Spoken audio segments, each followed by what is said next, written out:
I never thought I'd catch my mother-in-law and my husband's lover laughing together while using my money. Stick with me, because what happened next changed everything. It started with small things, charges on the credit card that didn't make sense. A spa day here, a fancy dinner there, little things that I hadn't authorized. At first, I thought maybe Landon just forgot to tell me, but the pattern was too strange. Every purchase seemed linked somehow to the same two people. Margot, my mother-in-law, and Elise Harper, the woman I'd always suspected Landon was getting too close to. I didn't want to jump to conclusions, so I started checking receipts, texts, and bank notifications quietly. My heart sank when I began to see the truth. There were photos from a boutique I didn't even know existed, receipts for jewelry I hadn't bought, and confirmation that Margot and Elise had been together, on my dime. The betrayal hit me in waves. Landon, the man I trusted, had let this happen. And Margot was smiling, laughing, and enjoying every second of it. I felt a surge of anger, a mix of disbelief and hurt. I had to keep calm. I couldn't let them see how shaken I was. My mind raced, thinking about what to do next. I needed proof, a clear picture of what was really happening before I confronted anyone. I spent nights piecing together patterns, following their movements from the credit card alerts, and even taking notes on small details I noticed when they were careless. Even as I gathered evidence, the betrayal cut deep. Margot, who I thought was just an overbearing mother-in-law, had crossed a line I never imagined. And Elise, how long had she been playing this game? Every laugh, every outing, every small indulgence. They were all a reminder that my trust had been shattered. But in that moment, amid the shock and anger, I realized one thing. I wouldn't react blindly. I would plan, I would wait, and I would reclaim control. I wouldn't let them win. This was the beginning, the spark that would ignite the path of revenge I needed to take. I clenched my fists, staring at the credit card statements, and whispered to myself, "You'll see. I'm not powerless." My heart still ached, but a new determination had taken over. This was only the start, and I was already thinking 3 steps ahead that I started paying closer attention to the credit card charges. At first, it was small things, a designer scarf here, a spa appointment there, but soon the pattern became clear. Every week, there was something new, and all of it linked back to Elise Harper and my mother-in-law, Margot Larkin.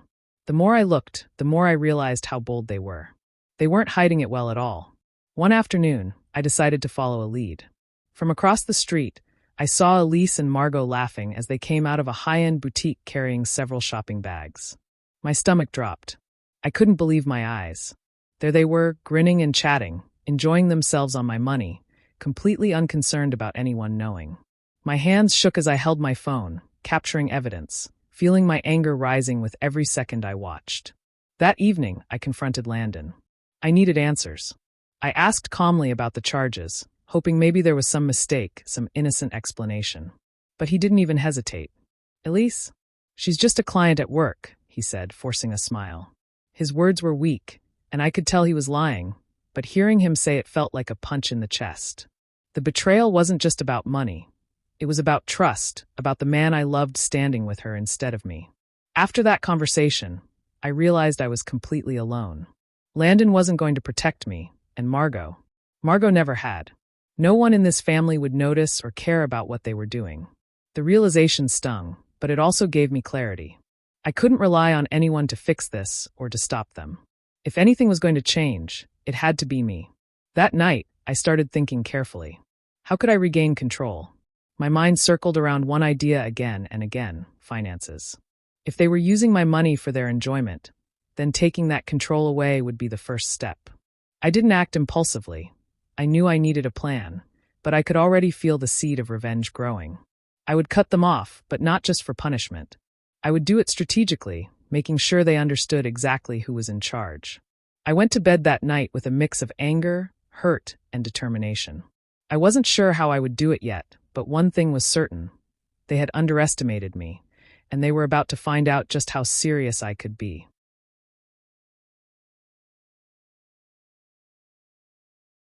I decided to act like everything was normal at home, even though inside I was boiling.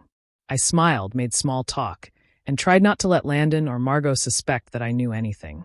On the surface, I played the part of the calm, trusting wife and daughter-in-law, but behind the scenes, I was watching carefully. I started keeping a close eye on finances, tracking every charge and every withdrawal. The patterns grew clearer every day, and I noticed how Landon and Elise interacted when they thought I wasn't paying attention. There were small things, a lingering glance, a subtle smile, the way Landon would nod and Elise would laugh quietly. Margot wasn't innocent either. Her eyes sparkled when she spoke to Elise, as if she were enjoying being part of their secret little world. One evening, I arranged a casual dinner at home, making sure everyone would be present. It was tense. Landon and Elise sat close, pretending to laugh at the same jokes, but I could see the hidden messages in their eyes. Margot kept interjecting, guiding the conversation in ways that made me uneasy, like she was testing me too. I stayed calm, letting the tension simmer without revealing that I understood what was really happening. Every glance, every pause, every tiny gesture became a piece of the puzzle I was putting together. As I watched, I quietly gathered evidence. I saved receipts, screenshotted text messages, and even discreetly took photos when they were out together. I didn't confront them yet. I wanted to be completely sure of the full picture. I wanted control, not chaos. I wanted them to underestimate me, to feel safe, so that when the time came, the truth would hit them in the most unexpected way. Every day, I reminded myself that patience was key. I couldn't act on impulse or anger, no matter how tempting it was. The more I observed, the more I learned about their behavior, their weaknesses, and their secrets. This gave me power. I was building a quiet strength, gathering pieces that would eventually give me complete control over the situation. By the time I went to bed that night, I felt a strange mix of exhaustion and anticipation. I had a plan forming in my mind step by step, and I knew that soon, very soon, I would be ready to take the next move. Until then, I would watch, wait, and let them reveal themselves without knowing I was already ahead, that I knew it was time to take the first real step. Quietly, without saying a word, I canceled Margot's credit card. I waited until she tried to make a purchase online and watched as the transaction failed. I didn't gloat or make it obvious. I simply noted the moment as a small victory. Then I started intercepting other suspicious online purchases that were clearly meant for Elise. Every blocked order, every failed payment, felt like I was slowly taking back control of what was mine. Margot didn't take it well. The next day, she stormed into the kitchen, her face red with anger. "What did you do? Why won't my card work?" she demanded. I stayed calm, smiling slightly, pretending to be innocent. "I noticed some unusual charges and thought I should take action," I said lightly. My voice didn't shake, my hands didn't tremble, but inside I was satisfied. Margot had underestimated me, and that gave me more power than I could have imagined. Her eyes narrowed, suspicion flashing for a moment, but she quickly tried to regain control, thinking she could intimidate me. But I didn't flinch. I knew she expected me to panic or argue, but I stayed composed, letting her frustration grow while I remained steady. Watching her fume without me reacting gave me a strange sense of satisfaction. I realized just how much power I had gained by staying calm. That night, as I reviewed the failed purchases and the messages Margot had sent, I felt my plan starting to take shape. Landon was emotionally compromised, torn between defending his mother and hiding his own mistakes, and I could see exactly how that would play to my advantage. I didn't need to confront him yet. He would be forced to follow my lead once the full truth came out. I went to bed feeling a mix of adrenaline and focus. This was only the beginning, the first strike in a game I had to play carefully. By taking control of Margot's finances and subtly stopping Elise from benefiting from my money, I had sent a quiet but powerful message. I was no longer powerless. I was in charge, and everyone around me would soon realize it. For the first time in weeks, I felt a sense of control, a quiet confidence. The betrayal was still sharp, the hurt still fresh, but now it was accompanied by purpose. My revenge had begun, and I was ready for the next step. I decided to take a different approach. Instead of confronting Elise, I started pretending to be friendly. I acted like I didn't know anything, smiling and chatting when she came over or visited. I asked about her life, her work, even about Landon casually, all while keeping my true thoughts hidden. She had no idea that I already knew her secrets. As we talked, I started testing her carefully. I dropped small hints, asking questions about her relationship with Landon or how close she was to Margot. I watched her reactions closely, noticing the little slips and nervous smiles. Each answer, each hesitation, told me more than her words ever could. She started to relax around me, trusting me, completely unaware that I was collecting every detail. One afternoon, Elise let her guard down completely. She laughed about a recent dinner she had with Landon and Margot, mentioning how easy it was to get them on her side. She didn't realize she was admitting everything. How she had been sneaking time with Landon, how Margot had been helping her, and how safe she felt in their little secret world. My stomach twisted with anger and disappointment, but I stayed calm, smiling politely while my mind raced. I pulled out my notebook later and wrote everything down. Every confession, every tiny detail, every nuance of her feelings and intentions went in. I didn't want to forget a single thing. I was building a complete picture, a psychological dossier that would make my next moves precise and powerful. I knew that this was more than just about money or betrayal. It was about control, about understanding exactly how they thought and acted so I could use it against them. The more I learned, the heavier the betrayal felt. Landon's lies, Margot's manipulation, Elise's secret plans. All of it suffocating, like a weight pressing down on me. But at the same time, it fueled me. I could see the path forward more clearly than ever. They thought they were clever, that I was unaware, but I was far ahead of them now. That night, I looked over my notes and felt a strange mix of satisfaction and anger. I wasn't just a victim anymore. I was the one in control. Every secret Elise had revealed, every slip she had made, was a step closer to the ultimate revenge. And soon, they would all realize that underestimating me had been their biggest mistake, that I knew it was time to confront Margot. But I wanted to do it on my terms. I didn't involve Landon. I wanted this to be between us, where I could stay calm and in control. I asked Margot to join me for tea in the living room, and she walked in with that confident, almost smug smile, thinking she was still in charge. I started quietly, carefully, my voice steady. "Margot, I know what's been going on," I said, watching her face.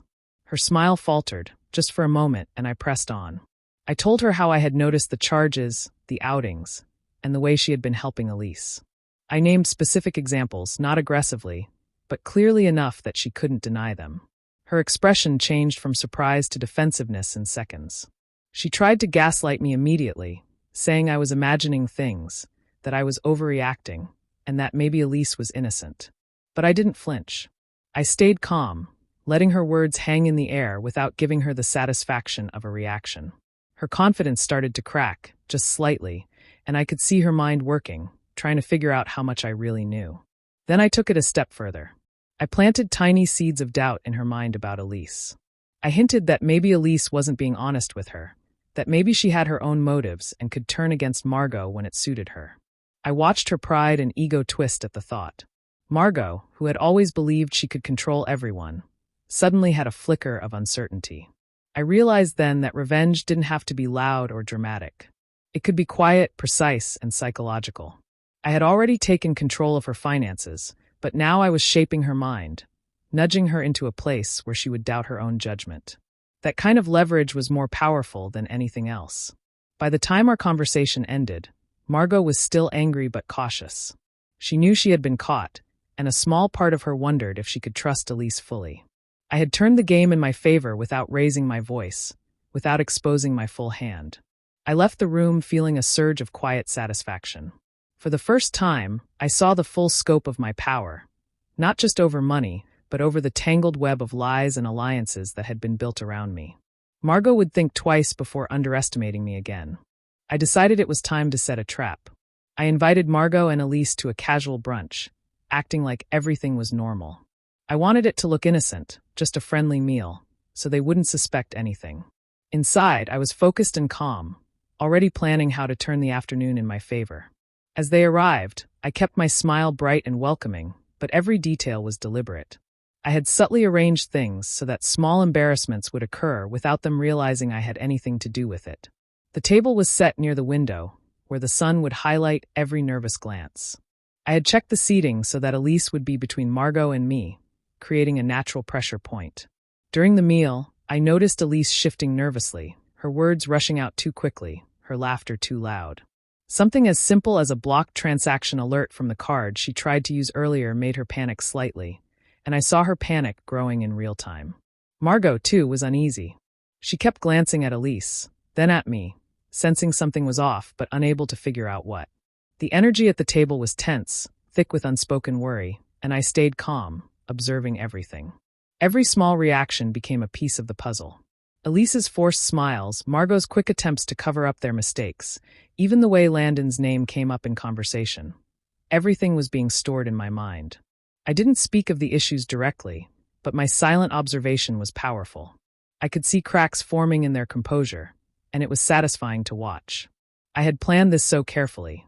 When the time was right, I would reveal the full extent of their collusion to Landon.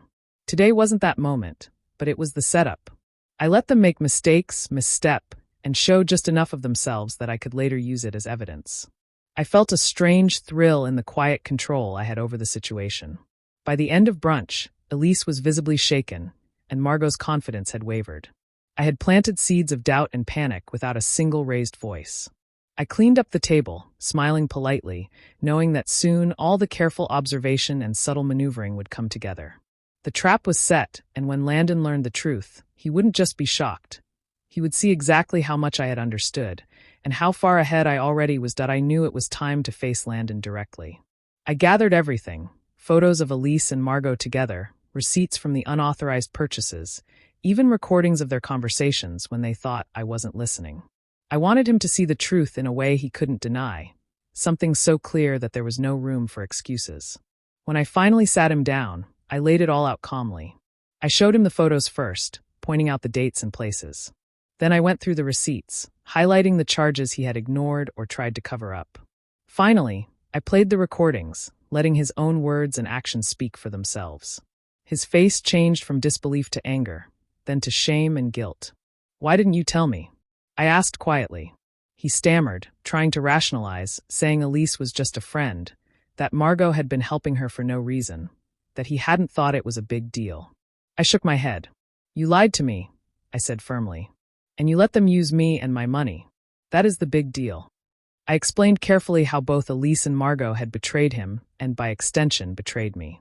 I showed him every pattern, every slip, every manipulation I had documented. With each piece of evidence, the power shifted. He could no longer control the narrative or protect himself. The confidence he once had crumbled, and for the first time, he saw me as the one in control. I didn't yell or plead. I didn't beg for apologies. I simply stated the facts, letting him feel the weight of his choices. His guilt hung heavy in the room, and I could see him struggling to respond. This was the moment when the emotional catharsis hit me. Years of betrayal, doubt, and fear had led to this clarity. I was vindicated. I had proof, control, and understanding. Even though part of me wanted to shout, to demand apologies, I stayed composed. I didn't forgive them, not yet and maybe not ever, but I began thinking carefully about the next steps. Margot and Elise had underestimated me, and I would make sure they paid for it in ways that mattered. I would plan my final moves strategically, using the power and knowledge I now held. For the first time, I felt a deep sense of control. The betrayal was laid bare, and I was ready to take the last steps toward full revenge. Landon understood it, and now, so did I. I was no longer the victim. I knew the moment for the final move had come. I set the stage carefully, making it look like a casual gathering at home. Margot and Elise walked in, thinking it would be another normal day, but I had prepared every detail so that their alliance would crumble without anyone else watching. I started subtly, asking pointed questions about recent outings, the purchases, and who had been involved. At first, they tried to keep their composure, exchanging nervous glances, but the tension was rising. Then I shared small, undeniable facts, things only I could know, that forced them to face the truth. Margot's eyes widened as she realized she had lost control. Elise began to panic, her confident facade cracking as she understood that exposure was only moments away. I didn't raise my voice or act dramatically. I stayed calm, letting the facts and their reactions speak for themselves. Every slip, every fumbled excuse, every hesitant word was evidence of their betrayal. Watching them unravel was satisfying, but I kept my own composure, showing that I was in control while they struggled to maintain theirs. Landon sat quietly, watching everything unfold. He couldn't hide the guilt in his eyes. Every glance from me reminded him of how he had failed, how he had lied, and how his choices had contributed to this moment. I didn't need to say much. The weight of his betrayal was evident in his silence. He finally understood what it meant to be powerless, and I let that sink in. After the confrontation, I took steps to reclaim full control. I reorganized finances, blocking any unauthorized access and making sure that Margot and Elise couldn't benefit from my resources again. I asserted boundaries within the household, clearly establishing that the decisions were mine and mine alone. The emotional narrative had shifted. I was no longer the victim, and everyone had to recognize that. By the end of the day, Margot and Elise were defeated, their alliance broken, their confidence shattered. Landon had to confront his mistakes and the consequences of his actions. And I felt a deep, quiet satisfaction. I hadn't lost my composure, I hadn't acted recklessly, and I had secured control over everything that mattered to me: my money, my home, and my peace of mind. For the first time since discovering the betrayal, I felt fully empowered. The games were over, and I had won, not through anger or chaos, but through careful planning, patience, and precision. I had taken back my life completely, and no one could take it from me again. After everything was over, I finally felt a sense of calm I hadn't experienced in months. The betrayals that had once threatened to consume me were gone. Margot and Elise's alliance had completely collapsed. They were humiliated and isolated, each facing the consequences of their choices, and I watched silently as they struggled to regain any sense of control. I didn't gloat or mock. I simply observed, knowing the balance of power had shifted entirely. Landon, too, had no choice but to face the reality of his failures. The guilt in his eyes was unmistakable. For the first time, he saw me not as the woman who had been betrayed, but as the one holding all the power. Every lie, every deception, every attempt he had made to cover up his mistakes had only made the consequences sharper. I didn't need to punish him further. The weight of his own choices was enough to make him understand the gravity of what he had done. I took deliberate steps to secure my life fully. Financially, I made sure that Margot and Elise could no longer access anything that belonged to me, and Landon's access was limited and monitored. Every decision about money, every transaction, and every future plan was mine alone. Emotionally, I set firm boundaries, making it clear that I would no longer tolerate manipulation, lies, or betrayal. My home became a place of safety and control, a reflection of my restored independence. There was still a lingering sting from the betrayal. I wouldn't pretend that the hurt and disappointment had vanished, but it no longer controlled me. Instead, it fueled my clarity, my strength, and my resolve. I had proven to myself, and to everyone around me, that I could endure, outsmart, and rise above those who tried to undermine me. Standing in my living room, looking around at the life I had reclaimed, I felt a mixture of satisfaction and empowerment.